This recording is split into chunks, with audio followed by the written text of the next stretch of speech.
Hoje em dia tem um monte de pastores que fazem vídeo na internet, né? Eles têm uma boa reputação no meio evangélico. E só que você percebe que essa reputação ela tem muitas vezes uma motivação. Essas pessoas às vezes se perdem do evangelho. Você não vê, você não vê pastores no dia de hoje enfrentando falsas doutrinas. Porque quem prega essas falsas doutrinas é dono de emissora de TV. Um verdadeiro pregador hoje em dia estaria combatendo as falsas mensagens do Evangelho. Mas aí eles ficam nessa de que as pessoas estão criando leis para criminalizar o pastor quando prega, fica nessas bobeiras, né? Para a igreja começar a acreditar que realmente isso é uma verdade. Nós temos que nos preocupar com os cristãos. As pessoas de fora do Evangelho, elas precisam ser convidadas, precisam sentir atração pelo Evangelho.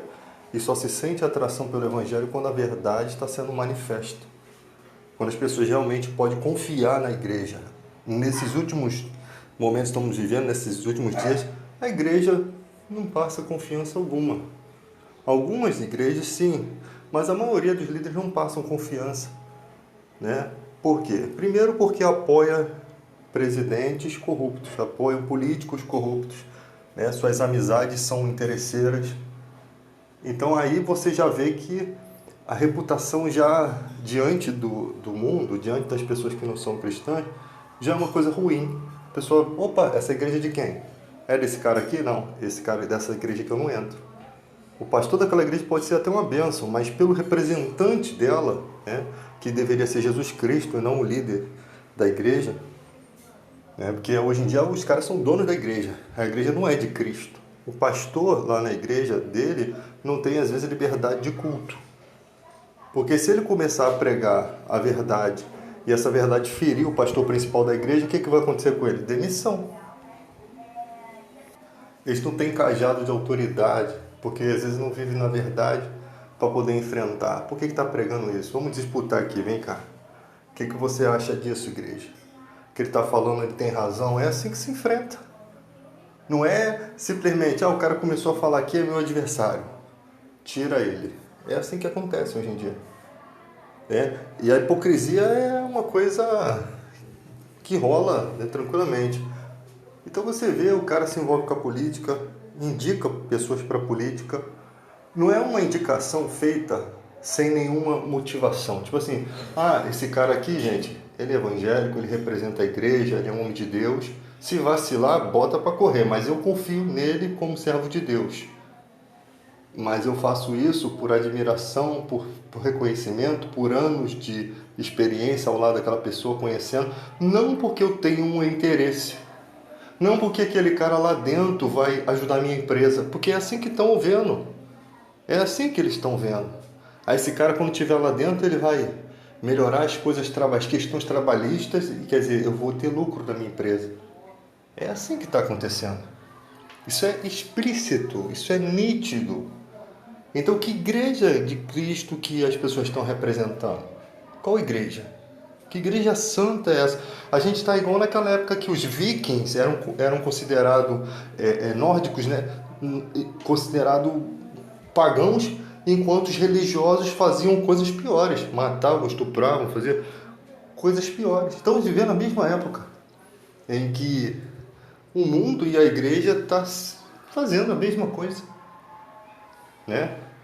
E eu espero uma geração que acorde de tudo isso, que desperte, porque é uma geração que está surgindo, que tem contato com a comunicação global.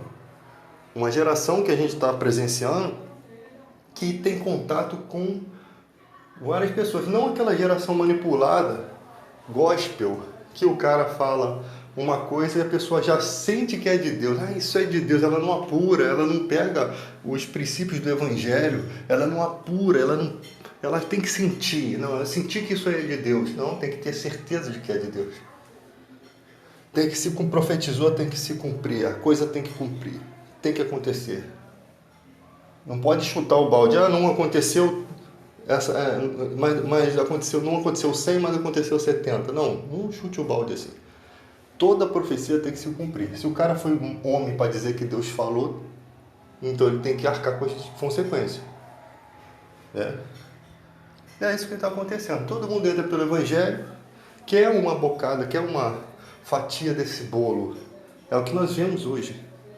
A maçonaria e o cristianismo estão andando lado a lado, de mão dada, se beijando ainda. É nítido, porque a política é formada por maçonaria. Você vê como eles se protegem. E isso daí, cara, faz com que o evangelho perca força. Aí você vê igrejas que dizem que estão operando milagres. Eu não creio que Deus vai fazer milagres dessa forma. Com tudo bagunçado. Com a igreja toda bagunçada, com gente pedindo dinheiro. Se não é Deus que está fazendo, o diabo está deitando e rolando ali.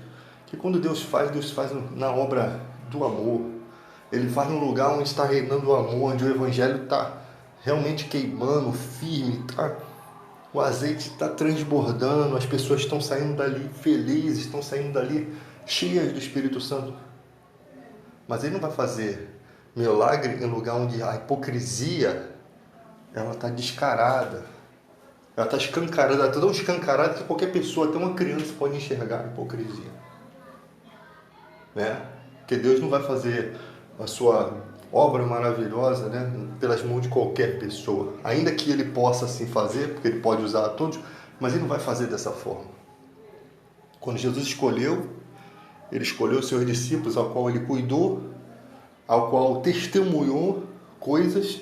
É assim que Deus faz. Primeiro ele cuida de você, ele faz você testemunhar coisas, ele faz você ter desafios, como Davi teve desafios com gigantes, com o leão, com o urso e depois com o gigante Golias. E aí Deus vai te usando, aí Deus vai mostrando. Não é de uma hora para outra o cara pega aqui, pouco tempo de igreja, o cara começou agora, está entre o mundo, entre a cruz e a espada e já vai começar uma série de milagres, assim, de um dia para o outro. Não é assim que funciona. Só se o coração do cara realmente foi inclinado para Deus, totalmente. A porção do Espírito Santo estiver muito grande ali. Isso daí é raro, né?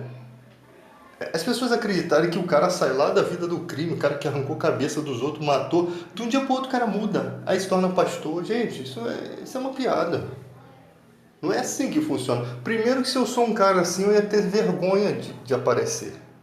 Eu ia sentir vergonha das coisas que eu fiz. Porque o arrependimento gera isso em nós, vergonha. Não gera esse sentimento, essa unção de tagarelice que o cara sai por toda a igreja falando tudo que ele era, tudo que ele fez. Não é? Paulo não saía como um tagarela falando. Às vezes ele comentava do que ele era na igreja, mas ele disse, eu não sou digno de ser apóstolo. Mas ele passava de igreja contando testemunho de que ele matou, de que ele foi responsável pela morte de Estevão. Não era assim que funciona. Ele ia pregando o evangelho. Paulo também não chegava num lugar para discutir questões da sociedade, não. Redarguir, corrigir, repreender, cabe a gente fazer os evangélicos, para o povo da igreja. O mundo já era maligno. Primeiro você tem que oferecer a salvação, depois a correção. Primeiro, como é que você vai tentar corrigir um coração que é de pedra? Fala para mim. Um coração de pedra, ele tem que ser quebrado, ele tem que se transformar num coração de carne. Ele tem que, Colossenses 1,13, ser tirado do império das trevas para o reino do Filho. Ele tem que se tornar propriedade exclusiva de Deus, ele tem que ser protegido espiritualmente com o selo do Espírito Santo. Como que você vai querer mudar o coração do mundo sem conversão? Então não adianta repreender, não adianta corrigir, não adianta lutar contra a homossexualidade, não adianta lutar contra nada. Tem que fazer o que Jesus disse, prega o Evangelho. É o Evangelho que é a espada. Ele que corta, ele que quebra, ele que muda. É a palavra de Deus. A gente dá muita volta e deixa de pregar o Evangelho, deixa de pregar a palavra de Deus. Os versículos bíblicos que têm poder, que quando entra no coração do homem, sabe por quê? Porque quando o homem entende aquela palavra, a inspiração, o homem que escreveu ali o Evangelho, mas a inspiração vem de Deus e ela tem a capacidade de entrar no coração do homem. E quando ela entra, o cara vê, poxa, essa palavra realmente é de Deus, porque ela me ajudou, porque ela me levantou, porque só ela podia fazer alguma coisa. Aí as palavras do homem já se tornam desprezíveis. O cara passa a entender, foi Deus. O homem só foi usado ali para transmitir, para escrever, mas a inspiração, a mensagem veio de Deus. E é assim que funciona.